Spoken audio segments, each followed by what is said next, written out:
asalaamaaleykum sunu mbokk internet yi ñi ci biir réew bi ak ñi ci diaspora bi ñu ngi nuyu ñëpp tey nag ci sunu chaîne Samba Dia TV ñu ngi dalal sunu invité bu mag muy monsieur le maire Karim Sène de la commune de Fimela monsieur le maire ñu ngi lay nuyu di la jox parole.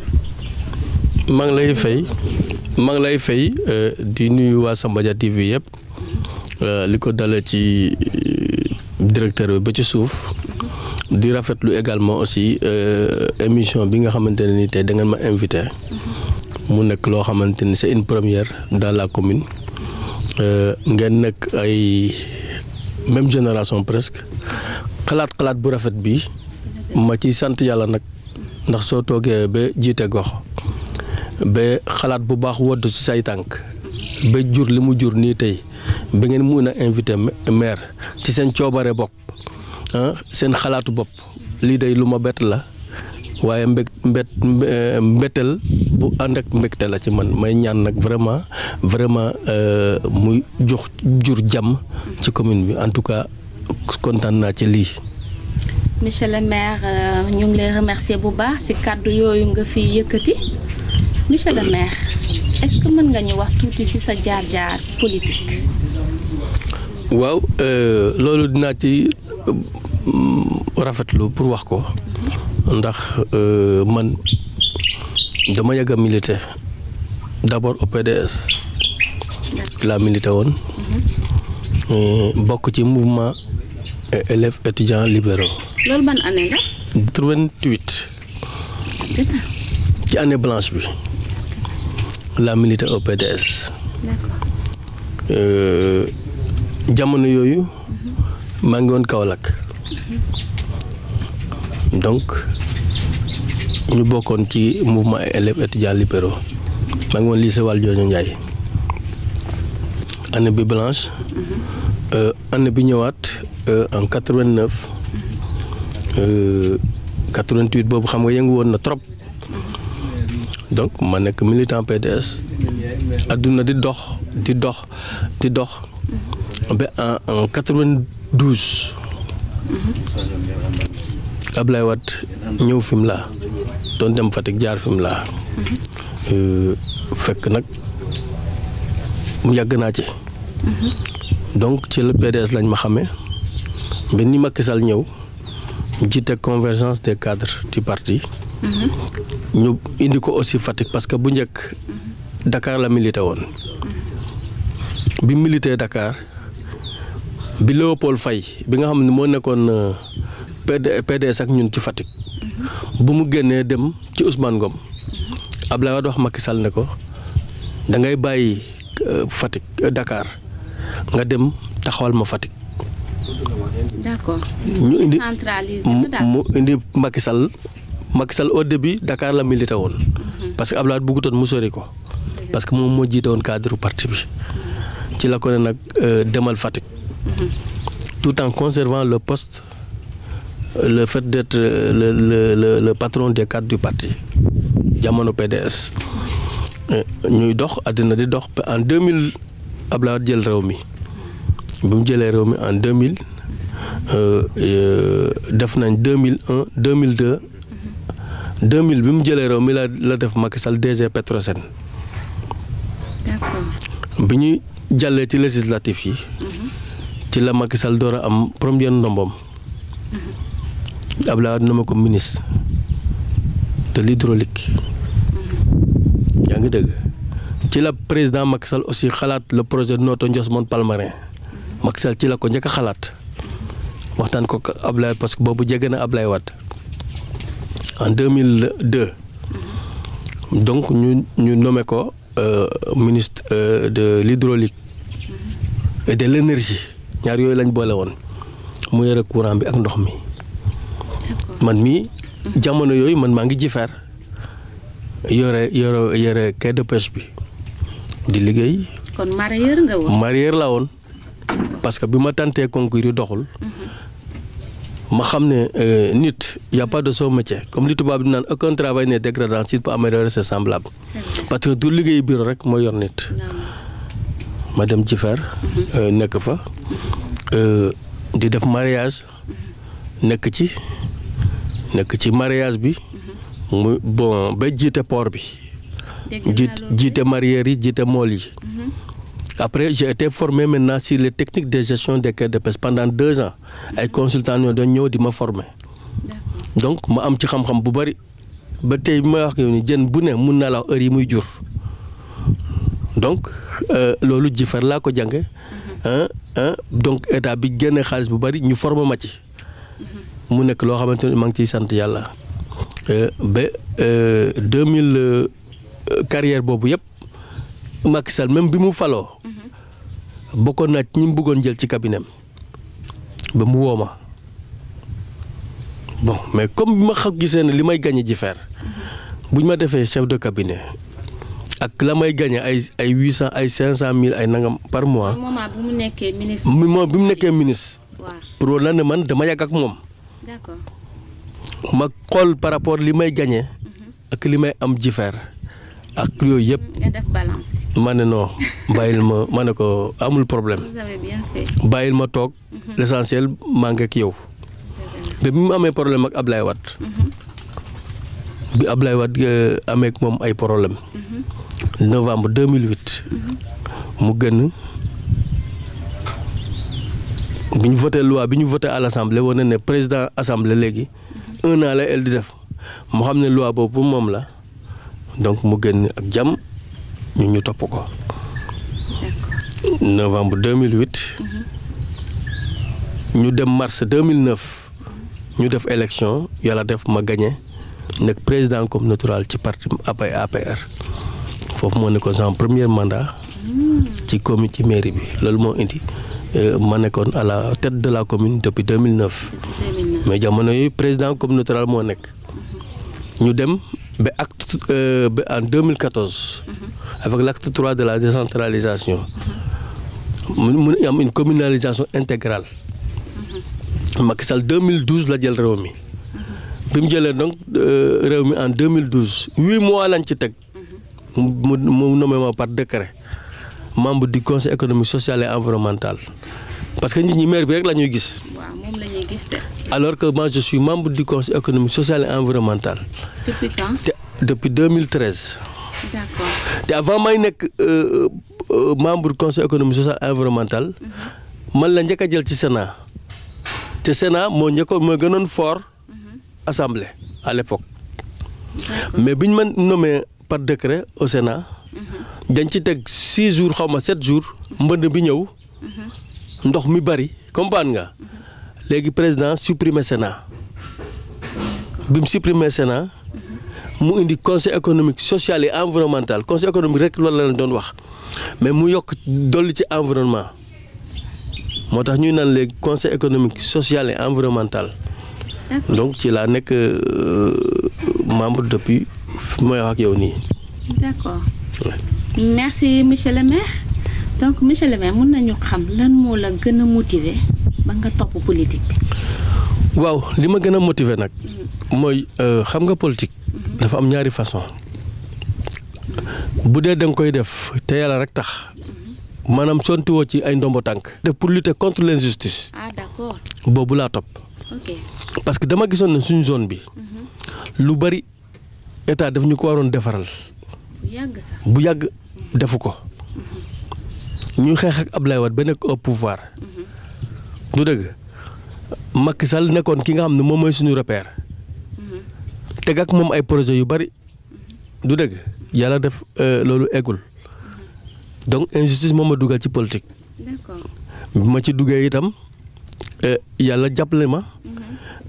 en 2012 Macky Sall te réew mi donc liñ doon ma bët ci zone bi yëpp Macky Sall jàppale ñu. Joal ba fa jógoon di ñëw Samba Dia mën nga def 1 heure de temps boo ëgsee yére yi nga sol da nga koy suumi sol leneen Macky Sall ñëw dindi loolu donc politique bañ doon def yàlla jàppale nañu ci. baax na ci. mais defuma ko woon pour leneen parce que yàlla jàppale woon na ma maa ngi nekkoon ci ay responsabilités yu baax gaal yi gënoon baax ji faire man maa leen doon financer. d'accord. dama doon dugal plus de 150 millions ci géej gi ay financement ay gaal. yow amoon nga gaal finalement. non gaal maanaam suñ am gaalu mareyeur mooy gaal yi nga xam ne. yaa leen jox matériel. jëndal leen jumtuwaay yi nga xamante ne nii. bu ñu dem géej bu ñu demee géej lépp lu ñuy indi yow lañ koy jox. d'accord parce que ñun usines yi lañ doon liggéeyal. li ñu wax ñun dañ doon liggéey ak usines yi. man sama produit usine mooy ñëw jël ko yaa ngi dégg yóbbu ko. li ñu naan espèce noble lañ doon liggéey produit bu ñu doon liggéey dañ ko doon exporter Europe la doon dem. duñ doon liggéey produit bi comme li jën ñi ngi ñuy consommer fii. non. ak di ko yóbbu côté Tamba ak yooyu. non du ñu def loolu. d'accord ñun dañu am quota ci usines yi bu ñëwee. nga am say micro mareyeurs yoo xam ne dañ leen di financer ay ndam na mareyeurs yoo xam ne amuñu quota. chaque jour ñu ngi leen jox ñi ay 300,000 ñi ay 500,000 nga booleeg say gaal. def naa 5 ans yoo xam ne Mbour Joal Jifeer boo demee Jifeer laaj den 5 ans yoo xam ne man maa doon upp produit foofu 5 ans Mbour Joal Jifeer chaque sol maa ci doon upp produit loolu moom bu la neexee nga laaj leen nga dem Jifeer laaj leen. loolu yëpp ci sant yàlla la bokk. waaw donc parce que àdduna du dara. lépp loo gis rek lu ñuy nettali la. ndax man doomu baadoole pire la dama ko wax mos a wax fi mu laa mu am benn mère bi jooy ma ne ko sama papa fa mu tëdd boo demee pang ko yee ko ba mu jóg fa mu tëdd alaaxira nga ne ko sa doom mooy nekk mère fi mu laa du ko gëm ci yàlla def na ko. parce que du mbubb bu xam ne mais ci yàlla lay jóge. mais da nga ko liggéey aussi. waaw liggéey ko teg ko ci yoon. waaye nag sant aussi ñi nga xam ne dama leen boot ndax commune Fimela ñu muus la ñu yeewu lañ ñu am yërmande ñu xam dëgg ñoo fi yeewu yow kenn mënu leen nax bu ma leen doon nax buñ ma ñamee benn yoon mu yem fa mais faluwaat premier mandat nit ñoo la koy jox mais deuxième mandat yaa koy jox sa bopp sa liggéey sa jaar-jaar fa nga fa teg moo la koy jox te ku xamoon commune Fimela avant 2009 ba xam ko léegi nga xam ne changé na xaw ma de mais gëm naa ne jig naa population bi xaw ma na ndax jig nañ ma nag mais man jig naa leen. yow yaay def sa analyse ci loolu rek. voilà n'est-ce pas. waaw mu ngoog. yow journaliste nga xam seetal rek. monsieur le maire wax nga ñëw tuuti sa jaar-jaar wax nga ñu sa motivation. muy lu rafet parce que lii boo toogul wax ko sax duñ ko xam. man li ma ci amoon rek moo nekkoon nga mareyeur. nekk Jifeer. di gérer gaal yu bari yu mag. moo tax ma souligner la sax est-ce que amoon nga gaal mais au fait liggéey ak yeneen gaal yi. yor gaal yu bari. moo gënoon am gaal. c'est ça ça rapporte plus. très bien mi ngi noonu donc monsieur le maire léegi nag est-ce que mën nga ñu wax yow bi nga yëgsee ci boppu communauté bi bilan bi nga ñu ci mën a defal daal. bi ma yëgsee ci boppu commune bi bilan bu rëy laa def. xam nga éducation nu mu tati maire dafa am compétence yoo xam ne état moo la koy dénk ne la lii yow yaay fexe mu dox muy njàngale muy santé yaa ngi dégg muy muy environnement muy sport muy culture yëpp état day naan lii dañ koy jox ko maire mu saytu ko doxal ko yaa xam nag ni nga el di toj sa bopp jinax ba mu dox bi ma egsee première chose bi ma def mooy dama wër école yi ay Ndiédiène ak fu ne mu am ci ay école yoo xam ne dañu amoon ay abri provisoire gi tax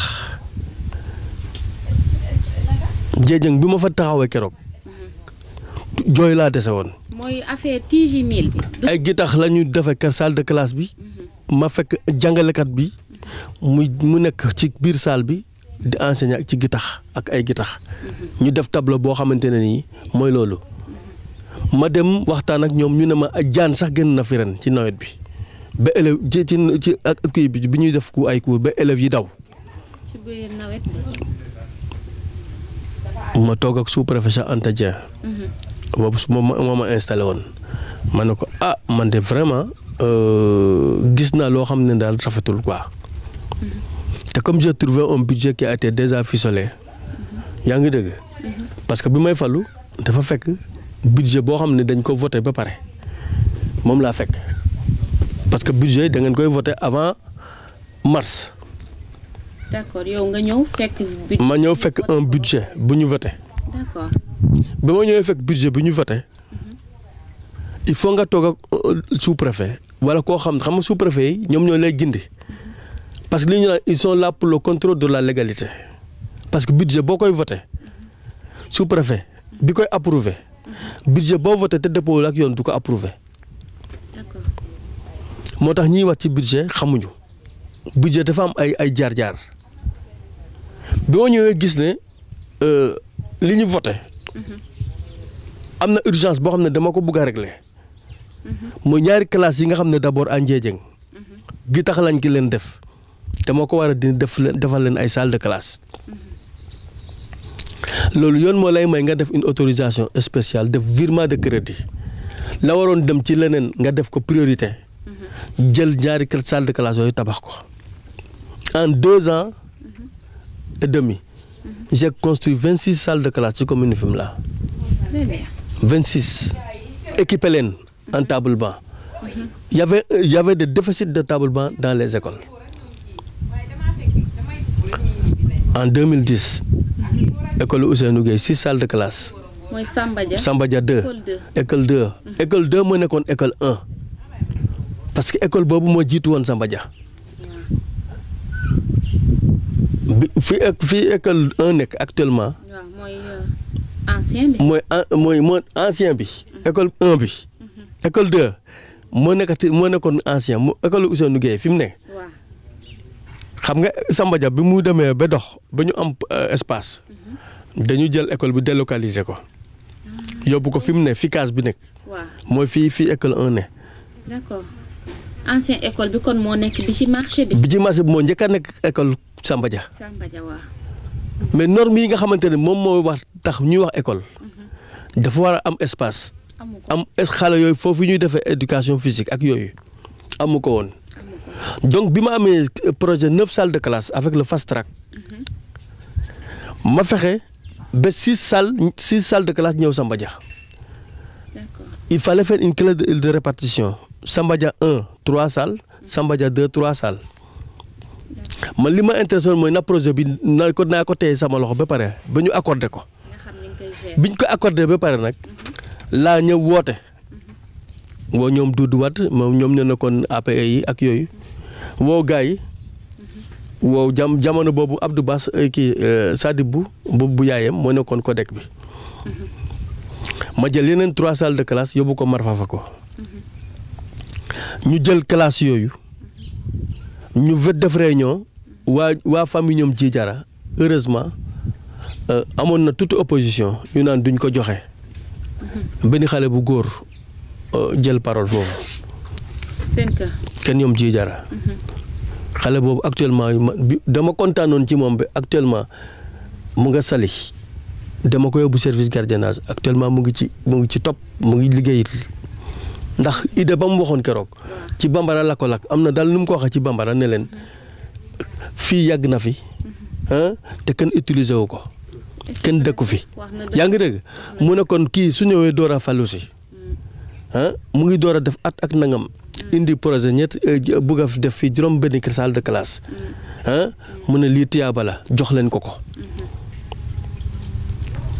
ci lañ ma waxee ne mun nañ la ko jox ji jarana man di d'accord naa bon amoon na ay tuuti ay ñoom ñama contre bañoon nañ saaga nañ ma foofu ci biir réunion bi maam moom boo nekkee njiit da ngay muñ mais après ñoo waxtaan ak ñoom ba ñu accepté bi ñu accepté ci laa bind ne les 6 salles de classe dañ koy def benn bloc mu nekk ci benn place pour délocaliser totalement Samba Dia 2 parce que fa mu nekk ça ne répond pas aux normes ma jox ampliation sous-préfet gouverneur préfet ak ministre bi ak inspection et ils ont accordé le principe loolu moo indi 6 salles de classe yi Samba Dia 2 bi mu paree dans la même année classe bu ne ñu defal ko 28 tables banc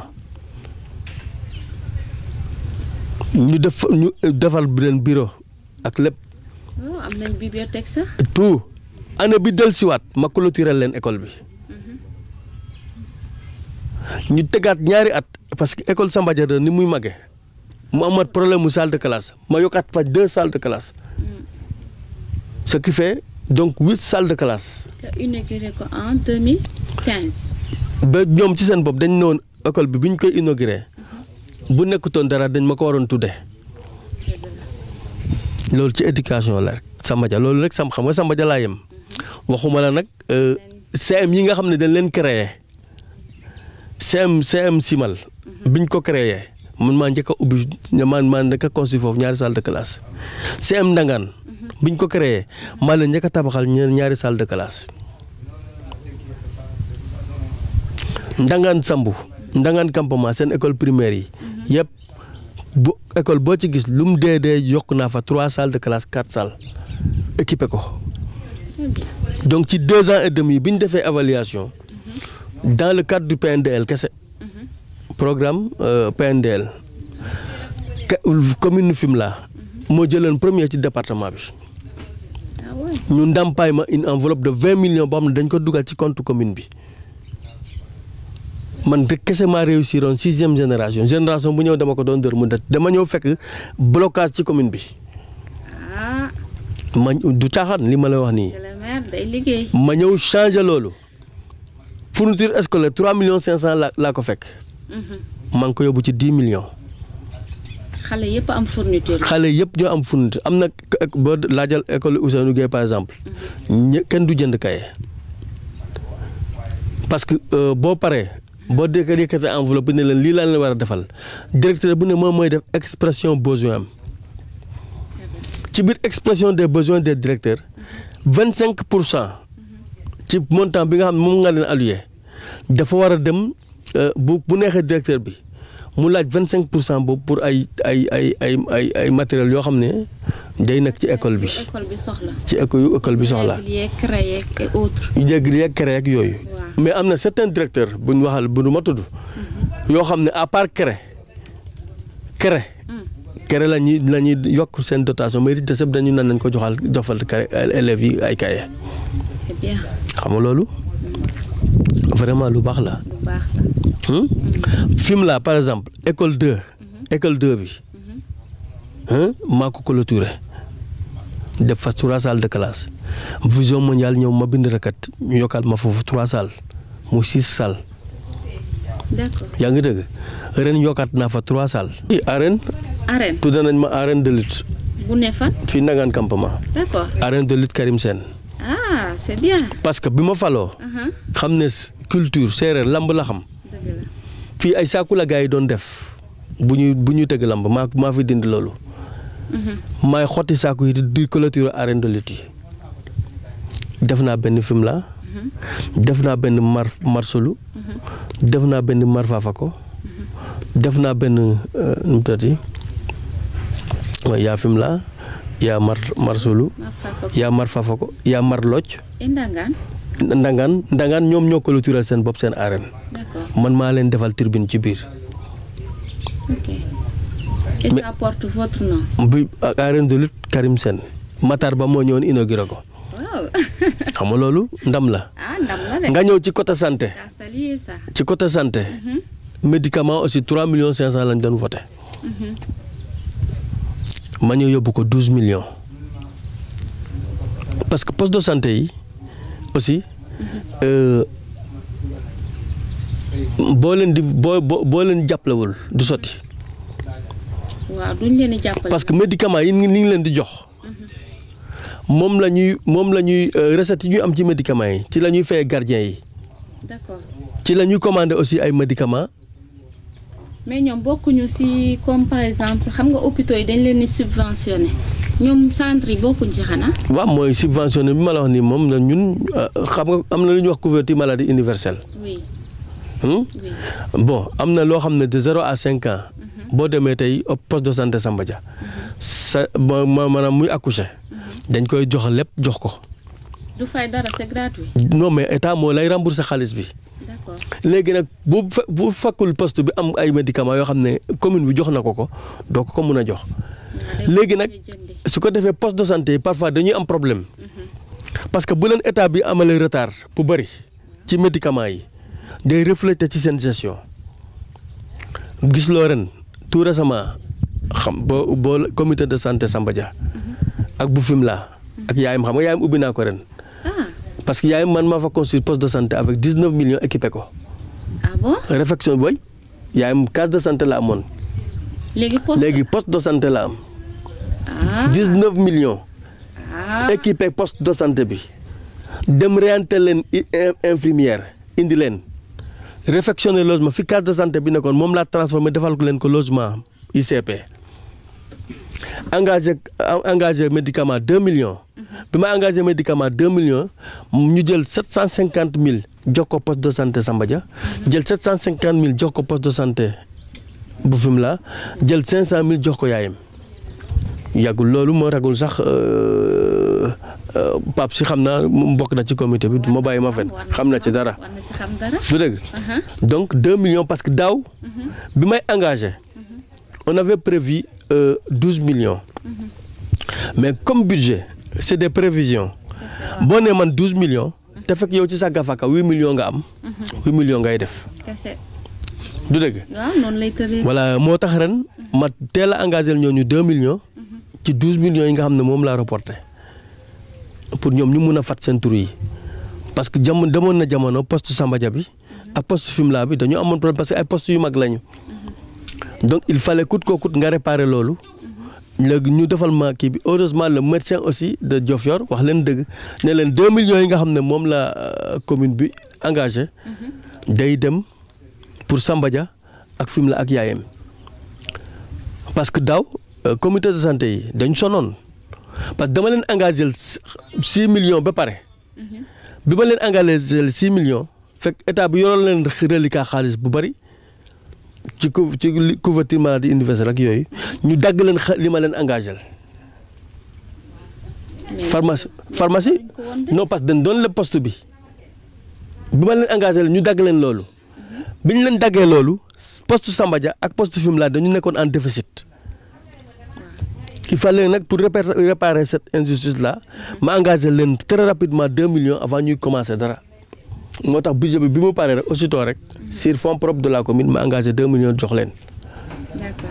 léegi fi mu toll nii ñoom ñu ngi noyyi soufflé nañ parce que am nañu garab. ah noonu la di. waaw parce que ku feebar yaakaar dem dispensaire. c'est ça. poste de santé li ngay ñaan moo fekk fa médicament bi lay faj. parce que ñëpp yemuñu doon. léegi ma ñëw indi partenaire à Simal.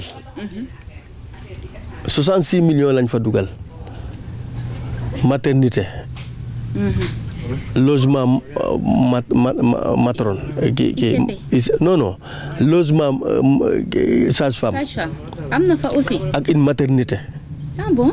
ak 12 lits. yaa ngi dëgg clôturer leen poste de santé bi.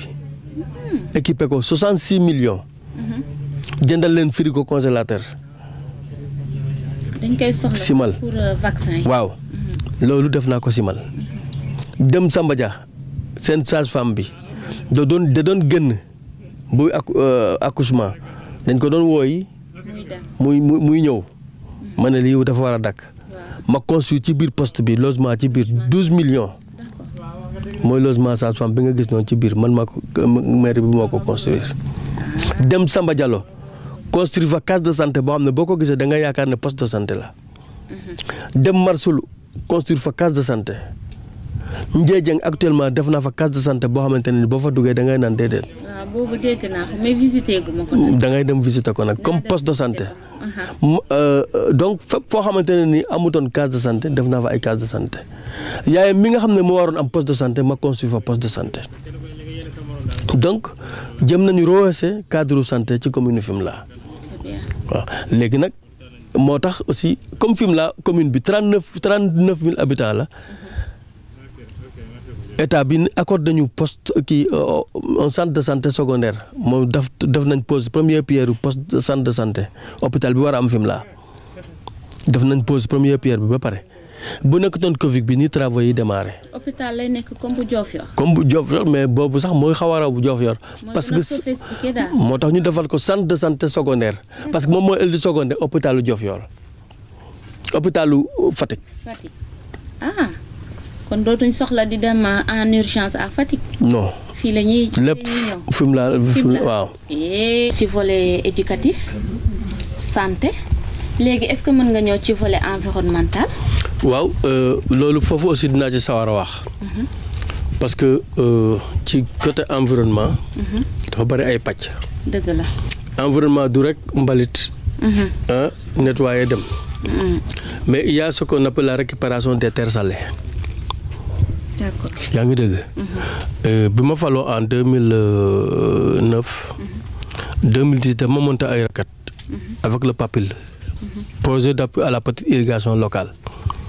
ñu fexe am ay digues anti-sel yoo xamante ni dañuy récupérer xorom si suuf si pour ñu mun ko exploiter. tey boo demee Djilor tey booy dem Djilor. gis naa diggi Djilor. gis nga ñi foofu am ñax.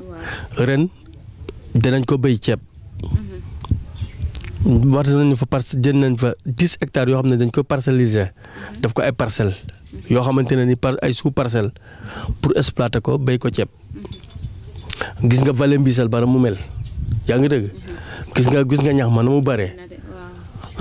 foofu yëpp dañ ko récupérer parce que dañu def ay digues anti-sel ak ay partenaires loolu yëpp ci environnement la bokk. te digues yooyu yëpp pour cultiver du riz. waaw parce que ñun dañu bëgg atteindre l'autosuffisance alimentaire en riz. pour ñu nga mun ko atteindre nag. il faut également ñu récupérer suuf si. parce que 80% ci suufu commune bi. xorom la. c'est vrai, on n'est pas loin de l'océan. waaw c'est ça boo xoolee lii yëpp tey boo ko calculer en superficie dafa occuper lu bari ci commune bi. parce que commune Fimela yaatu na mais surface cultivable bi bariwul. dama la jox exemple tey boo jógee Fimela léegi di dem Yaayem diggante Fimela ak Yaayem léegi presque amatul tool yi ñuy béy. amatul parce que boo génnee école 2 Fimela tuuti ngay dox nga egg Yaayem. nga dem Samba Dia tey boo tuuti ngay dox nga egg sam Baboucar yaa ngi dégg donc gis suuf suñu am bareetul te suuf suñu am moo gën a fertile ci région Fatick ci Sénégal bala nga ko xam nga def un verger te boo defoon toolu mango tey. gars yi recherche bi ñu def le ministère du commerce nee na mango biy jógee ci commune Fimela moo gën a baax ci Sénégal. te moo gën a neex. moo gën a baax kent bi fiy jógee. waaw. da nga koy cueillir tey. emballé ko suba mu dem France moo ñu consommé ko. te mënoo ko am ci yeneen zones yi am na mango yoo xam ne tey boo ko cueillir tey gaase ko. bu subaa boo demee nga boo tëkkee une semaine nga gis mu génne ay sax parce que baaxul mais suñ zone bi seen mango amul loolu am na muus buy koy yàq nag. yaa ngi dégg muus yi. bu ci dugul mango boo ci génnee 4e jour ba boo koy consommé da nga xam ne lii mango la. te ñooñu loolu ministère du commerce ñoo ko wax looloo tax tey. boo demee tey Toubacouta boo buggee jënd tool Fimela xaalis bu muy jar mënoo ko méngale xaalisu Toubacouta ak yooyu donc suñ suuf si moo gën a cher. loolu tax aussi pour ñu éviter loolu ñun dañoo lekkaloo ak FAO ñu formal ñu ay jeunes fale kay dara 35 jeunes formé nañ leen ci commune bi 35 jeunes yooyu nga gis ñu formé leen jeune boo ci gis. commune bi moo ut partenaire ñu clôturer la sa tool 35 jeunes yooyu ku ci ne am na 1 hectare. boo demee Samba Dia am na benn doomu Pa Dramé bu ci bokk. koo xam ne am na suufam mu ngi koy exploiter. boo demee Ndiédiène y a des jeunes yu ci bokk nga dem Djilor am na ci ay jeunes yu ci bokk Fimela ainsi de suite ma dem uti ay partenaires pour ñu jàppale ñu. parce que jeunes yi boo leen joxee suuf je pense il faut nga jàppale leen. pour nga jàppale leen nag il faut nga uti ay partenaires. am na benn ONG bu ñuy wax Eau Vive mu ngi nekk Thiès moom mooy jàppale jeunes yi di clôturer di leen defal ay mini forage ci seen biir tool yi am na ay jeunes yoo xam ne actuellement soxlaatuñu dem Ndakaaru. monsieur le maire dogguma la mais 1 hectare yooyu ngeen di jox jeunes yi pour ñu liggéey si yéen a leen di exiger xeeti xeeti garab yi ñu fa war a def ou bien ñoom c'est à leur choix. xam nga ciy def lu leen neex. non xam nga 1 hectare bi sax ni mu demee la waroon faram-fàcce dañu ne ñun jeune bu ñuy former. na nekk d'abord jeune boo xam ne buñ ko former ba pare dina mun a am 1 hectare léegi balaa ñu lay former balaa ñu lay jël pour ñu former la dinañ xool ci sa famille ndax ñoom parce que famille da nga nekk ci famille boo xam ne ils ont 20 hectares wala 12 wala nangam te ci biir famille bi ñëpp mu ñuy réussir ci njàng. léegi nag il faut famille bi am xolu sedd benn jeune boo xam ne amul chance pour continuer njàngam ñu jox ko au moins 1 hectare léegi commune bi accompagner la. donc laataa ñu lay former dañ lay joxagu dañuy xamagum ndax am nga suuf ba pare boo amee suuf ñu defar kayit bi ba jox la ko commission domaniale defi ay enquête ne kat suuf si ñu jox Pape Sy bii kat est-ce que duñ dem ba mu yàgg mu am yeneen membre ci famille bu ne noo suñ suuf la fekk moom investir na ba avenir am nekk ci. moo tax ngeen di ko utal papier. ñoo tax ñu lay utal papier pour sécuriser liñ lay jox. nga xam ne même ëllëg say maamu maamaat mënul ñëw ne lii kat suñ suufu famille la dañ cee bokk parce que au moment où ñeen ñu nga Dakar yow yaa ngi toog ci suuf si te liggéey loolu tax ñu koy def. D'accord. donc loolu aussi ñu ngi koy def pour préserver vraiment suuf si parce que spéculation foncière bi dafa bari xam ñu ngi wax maire yi suuf amul benn maire bu am sañ-sañ ñëw dem gis tool bu ñuy béy man toolu jàmbur est-ce que ñeme naa ko jël. man dégg naa la si sax. si affaire yi spéculation foncière. waaw dégg naa la si de. mais amul benn maire boo xamante ne nii. te amul benn maire bu mun a wax ne maire bi jël na suufu Ndiédiène. yow jëloo suuf fi kenn jox ko keneen. musul am. musul am. d'accord yaa ko wax de. man kay li ma la wax nii kay bu dee am na nañ wax ne maire jël na suuf toolu jàmbur jox ko nit. d'accord. amul. waaye nag am naa sañ-sañ nag bu fekkee ne aw ma fu may béy. ngay jaay suuf ngay jaay tool. bu fekkee am naa xaalis mun naa ko jënd. bien sûr. du dëgg. waaw dëgg la. loolu mun naa nekk. mais ku la mun a wax ne tey maire nangu na sama suuf. amul. d'accord. même xam nga li ñuy def nii dañ koy def par arrangement. parce que boo nekkee maire. xam sa commune ni mu tëddee. da ngay dox ànd ak sa commune ni mu tëddee. lotissement yi nga gis alignement yi ñuy def dañ koy def mais du yoon. non du yoon. mais comme dañ ko fi fekk. non du yoon tey normalement tey maire la ma waroon def mooy jël Samba Dia fi mu war a mage ma woo borom tool yooyu. yaa ngi dégg woo leen ñoom ñëpp ñu taxaw man leen dinañ jël tool diw lotissé ko yaa ngi dégg demande yi nga xamante ne ñoom ñu ay seen doom yi nga xam dañ soxla suuf war a dëkk ñu indi une commission de distribution yaa ngi dégg ñu ne kër par kër ñi nga xam ne ñoo fay taw wala ñi nga xam ne ñoo topp ci taw yi ñu war a gën pour Samba Dia màgg du dëgg ñu jox leen suuf ñu dëkk loolu la ñu yoon may. waaw mais ñoom bu fekkee suuf lañ soxla pour lu ñu dundee. ngeen dem lotissé ko ñoom nu ñuy def. dañu leen di jox dara. moo tax ñemewuñu ko. d'accord. moo tax amuñu sañ-sañ boobu léegi nag yow am nga sañ-sañ. sa tool jege dëkk bi. nga ñëw ne mairie man de dama bëggoon ngeen aligner ma suñ la aligner dañ koy def par arrangement mais du yoon. d'accord. mais li ñu yoon may mooy ñu sur 100 parcelles sa tool su génnee 100 parcelles li ñu yoon may mooy 15 rek nga ci am 60 nu mu tëddee 100 moins 15. est-ce que du des 85 85 yi maire bi dafa war a ñëw distribuer ko population bi ñoom ñu ñëw fay. nga jox leen ñu war a dëkk. da ngeen di fixer ay prix pour parcelles yooyu. non loolu dañ ko war a jox. gratuitement. waaw. d'accord. ñoom droit de bornage rek la ñu war a fay parce que loolu la ñu yoon may.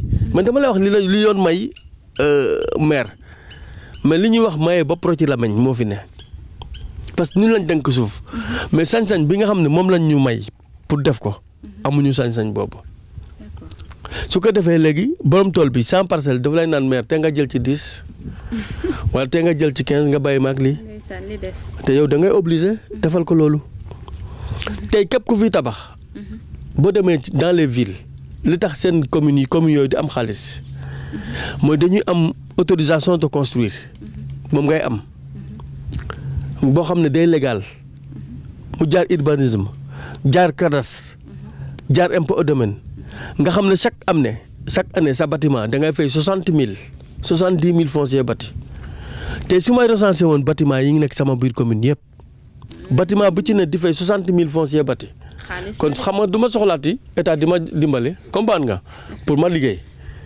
mais tey est-ce que man mun naa jël lu baadoole bi nga xam ne pour mu fay impôt rek problème la su ma la waxee ne tey impôt commune Fimela tey boo ko dajale woon tey au minimum moom war na mun a génne 16 millions 17 millions taxe rurale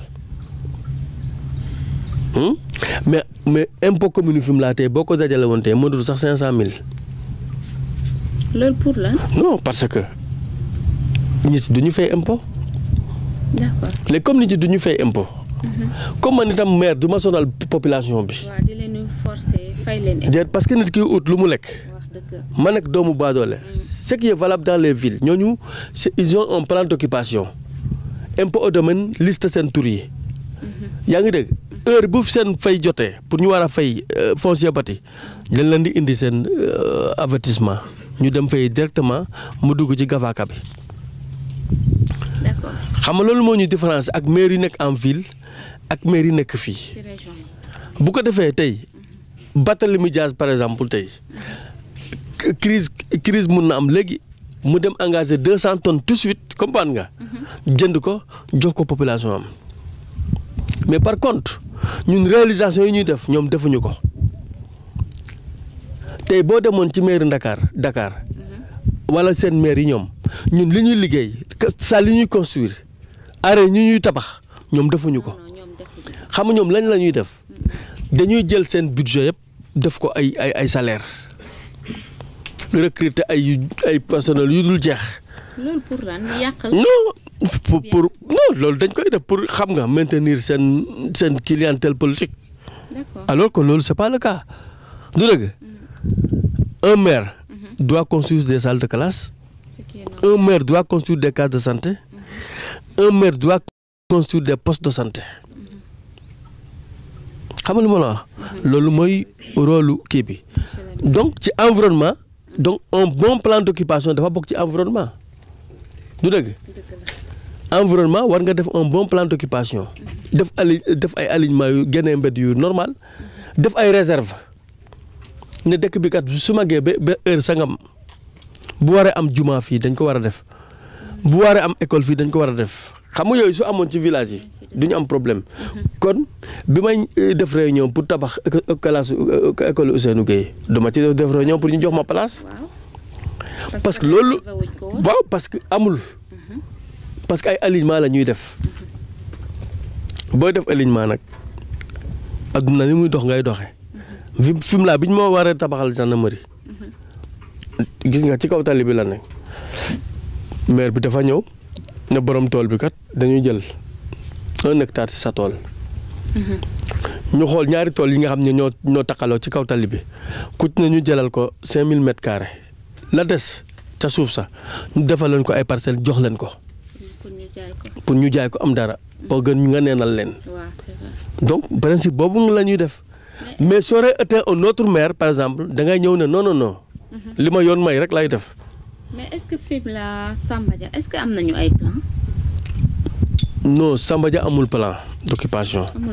mais Fimela njëkkoon na am plan. parce que bu ñuy rëdd kii bi pour def sous-préfecture bi ak yooyu dafa am plan.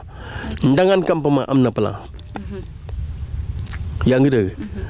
mais Samba Dia yaayam ak yeneen dëkk yëpp amuñu plan.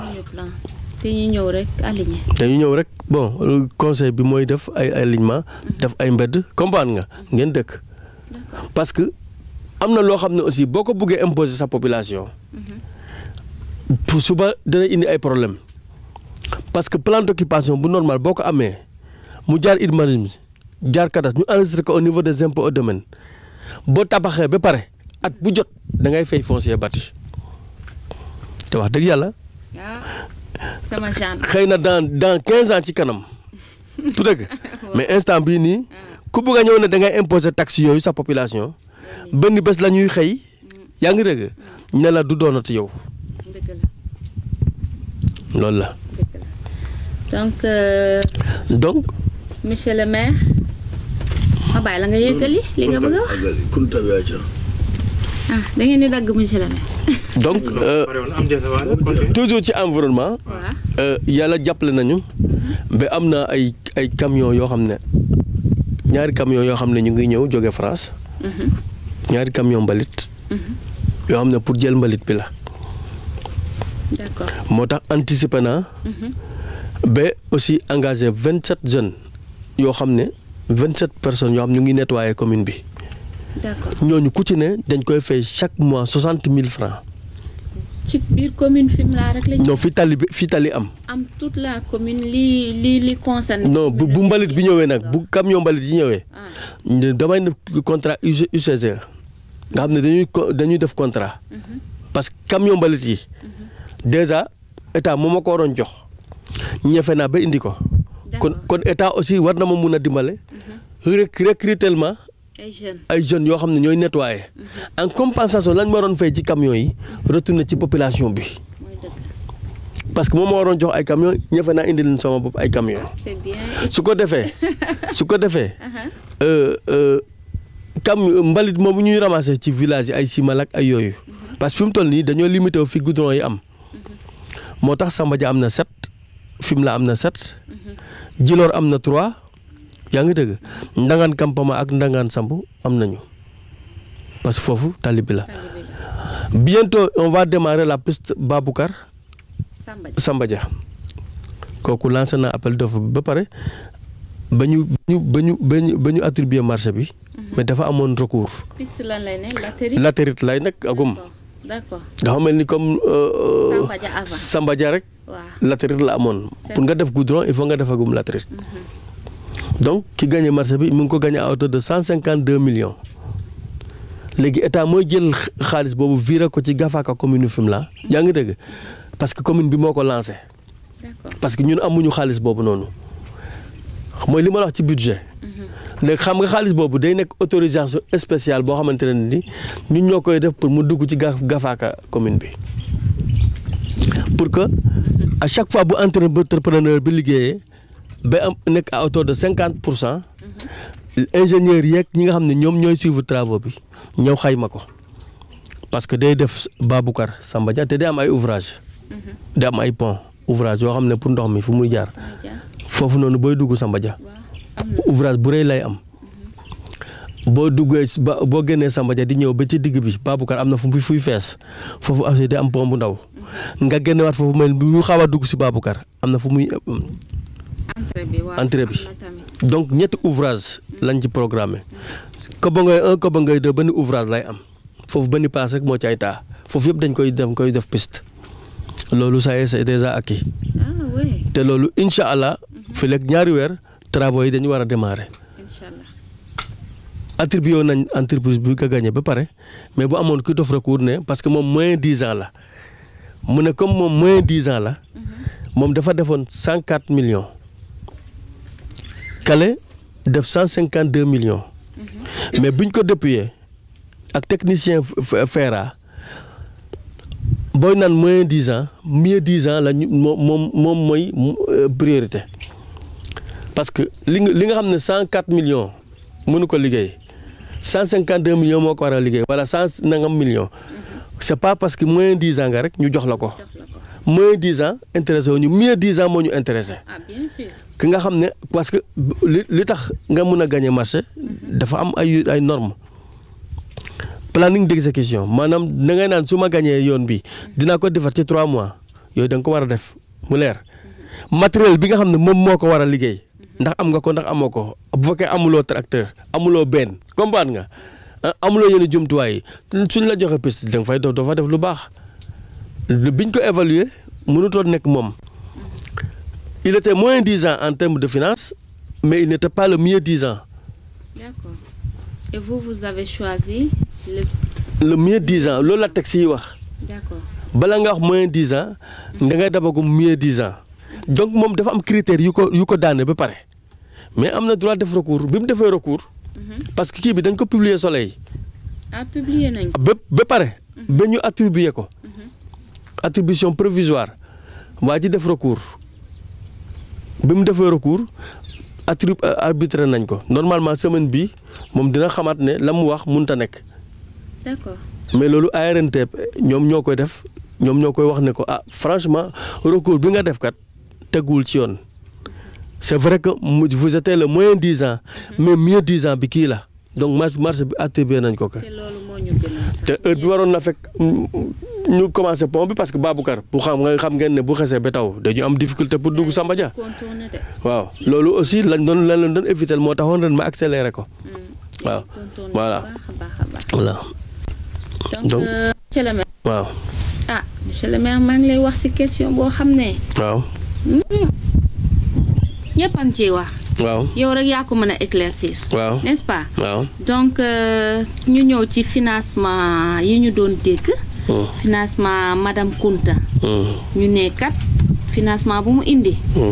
da ngeen ko war a jox les femmes de la commune. waaw. loo xam ci financement boobu jot nga ko jotuloo ko. voilà fu mu toll. madame Kunta.